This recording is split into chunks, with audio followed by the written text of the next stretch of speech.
over the next year, the railroad industry has said they're going to invest $29 billion, $13 billion in repair and $16 in new capital. Sometime last week, Burlington Northern Santa Fe notified its customers of some operational changes that they're going to make, including reducing speeds on key trains from 50 to 35 in heavily populated areas, increasing track inspections, eliminating the use of DOT 111 cars from service within 1 year and unjacketed 1232s within 3, and decreasing the threshold on wayside detectors to increase detection and removal of defective rail cars. So the question is, and it's not to trumpet BNSF necessarily, but if BNSF is doing it, why can't other railroads do this? Why can't PHMSA mandate that kind of aggressive action as well? And is that what we expect to see? This before FRA as well. Sorry. We know about BNSF's recent announcements. We're supportive of them. Not all railroads are functioning in the same geographic area, functioning with the same kind of traffic, and carrying the same kind of product. So there are differences of opinion in the rail industry about those, but we are hugely supportive of the recent announcements they've made, and I believe they make a lot of sense. Yeah, that's fair. Okay, that's fair.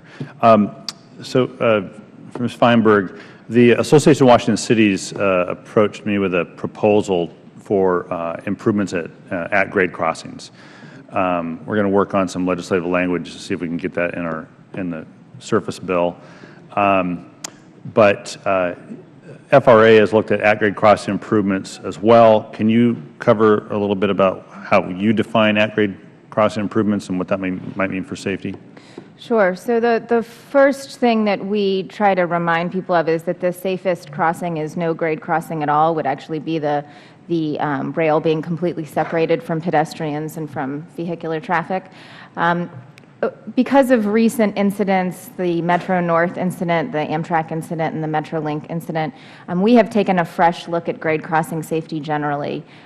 This is a very old problem, but one we think deserves some fresh thinking. So we have announced that we're implementing an enhanced campaign to improve safety at crossings. We've started with a partnership with law enforcement to increase enforcement at crossings for those drivers that are trying to actually beat the train.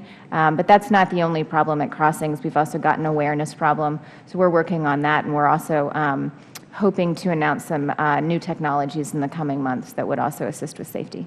All right, we'll look forward to that. Mr. Butters, how has the Canadian direction on tank car design impacted PHMSA's process and rulemaking? Thank you for that question, sir. We have been working very closely with our counterparts in Canada to ensure that these safety regulations are harmonized to minimize any disruption in cross-border movement.